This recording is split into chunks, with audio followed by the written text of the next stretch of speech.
1, 2, 3, 4, 1, 2, 3, 4.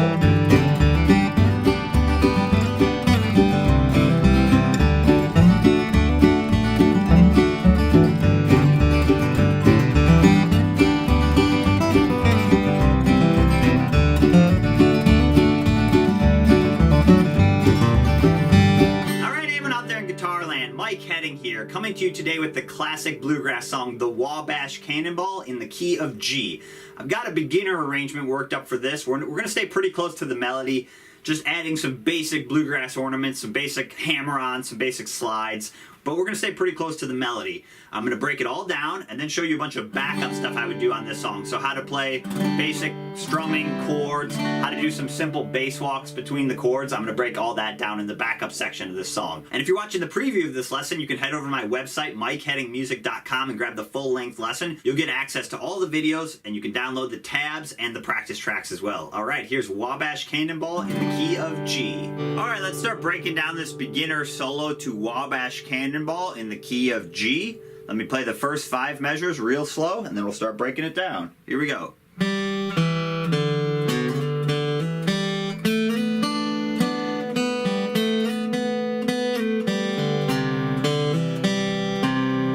do that a few times.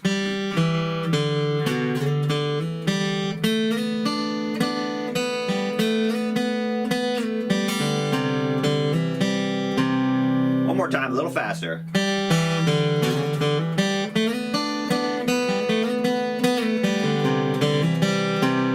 So we're going to start with our pickup on beat 3. The first 2 beats of measure 1 are rests. So what I'd recommend is counting beat 1 and 2, 1, 2, and then we're going to play the open 3rd string with a downstroke, and then the 2nd fret on the 4th string with a downstroke. And I'd follow the pick direction below the tab really closely on this lesson. The staple looking symbols are the downstrokes.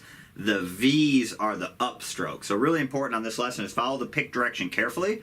So again, we're going to play on beats 3 and 4, open 3rd string, 2nd fret, and then we're going to go into our open 4th string. So it's basically a walk down to that open 4th string's our first melody note.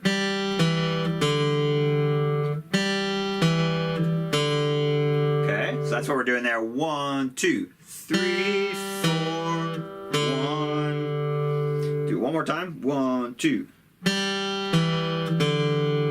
So what I want you to think about too for this lesson is think about your target note. So our target note is that open 4th string, right?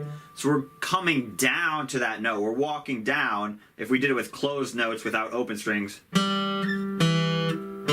we're walking down to that note. So what's the other way we could get to that note? Well, we could go up to it. So if you wanted an alternate pickup, you could play on beats 3 and 4, play the 2nd fret on the 5th string, and then the 3rd fret. See how now we're walking up to the note?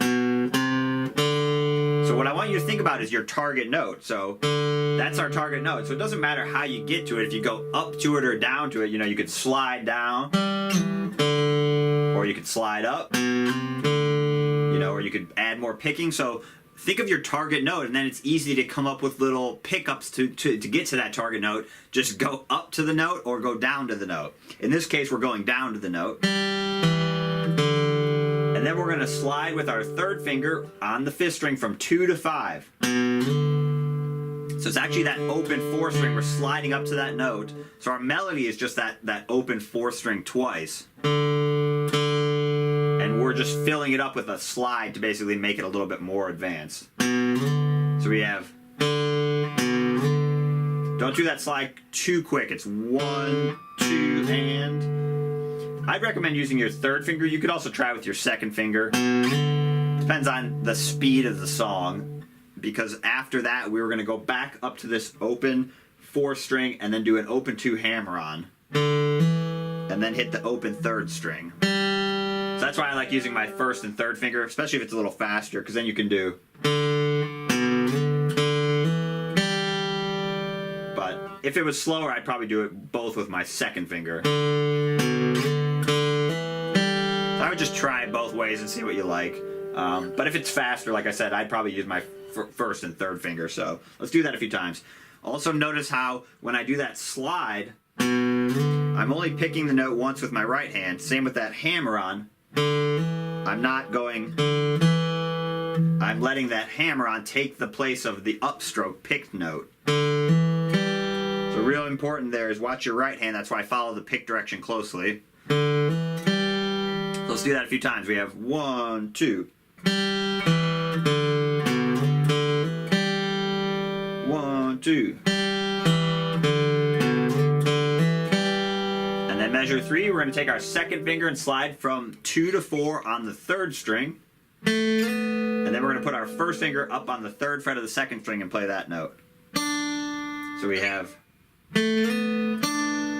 Same thing with that slide, don't do it too quick, it's 1 and 2. The more first note you have to work with, the better the slide works. If you slide too quick, you know, you don't really hear you kind of want that first reference note. Still doing 2 downstrokes with my right hand too. And the melody there, remember, is...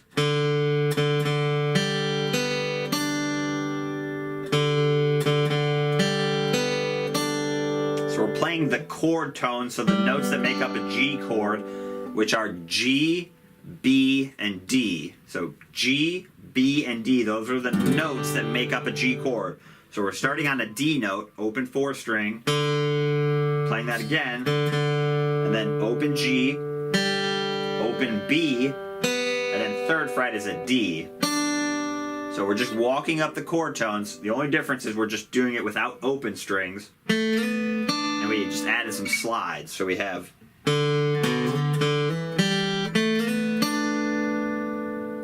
Let's do that a few more times. A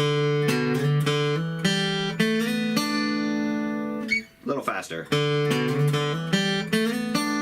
If you're having trouble, too, just try the right hand on its own. So pretend they're all zeros. So the right hand is actually pretty easy. Let's do it real slow once.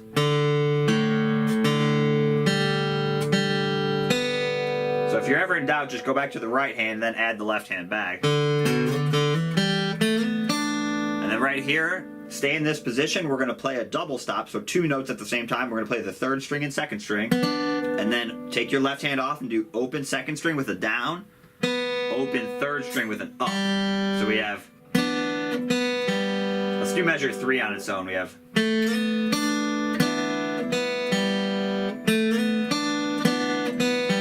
That's a really good position you want to get familiar with. This, you can kind of walk it down. That's a lick you'll hear. So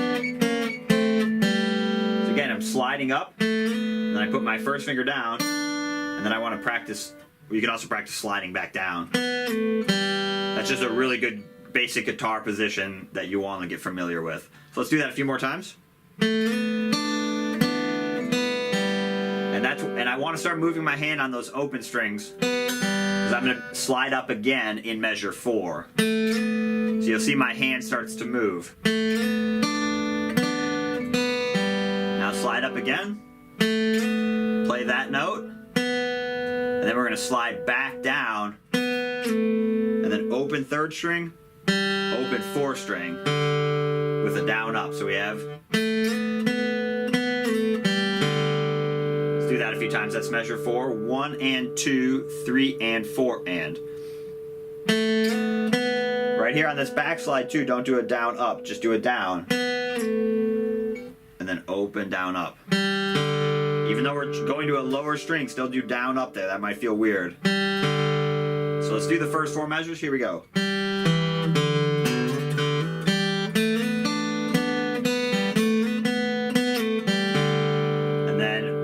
Land in a C chord. So stay in this position. So you slide up.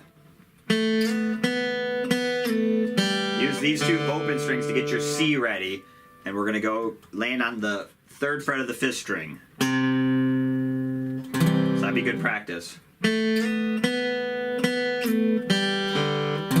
can even just do a strum to kind of practice getting in that position.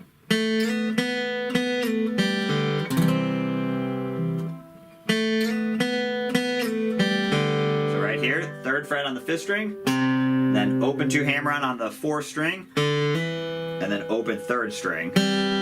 We're basically playing through the notes of a C chord, and we're just doing a hammer on in the middle one. And then back down to that 3rd fret on the 5th string. All downs there, so don't do it too quick. 1, 2, 3, 4.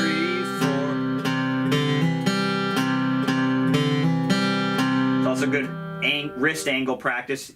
You have to have your hand out enough that you can do this open 2 hammer on without your 3rd finger muting it. If you're back too much like this, hear how I'm muting it with my 3rd finger? So you have to stay out. That'd be good practice. That takes some left hand strength, and everyone's hand's a little bit different, so just, you know, shake it out, get the blood reflow into your hand if it hurts. You know, take this slowly. This might take a little bit of time, and you just have to find that correct wrist ankle for your hand so that you can get all those notes to ring out. Just do the string test. So that's what we're doing for measure 5.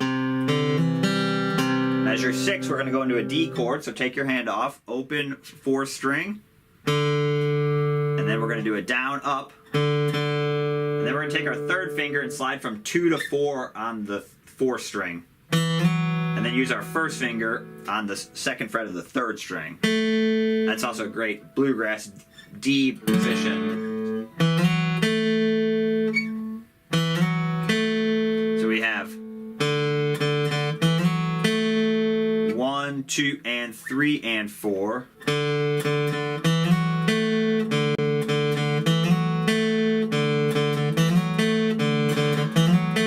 again, you go into your C, and then you use your open D. So use those first 2 open notes of measure 6 to get into that position.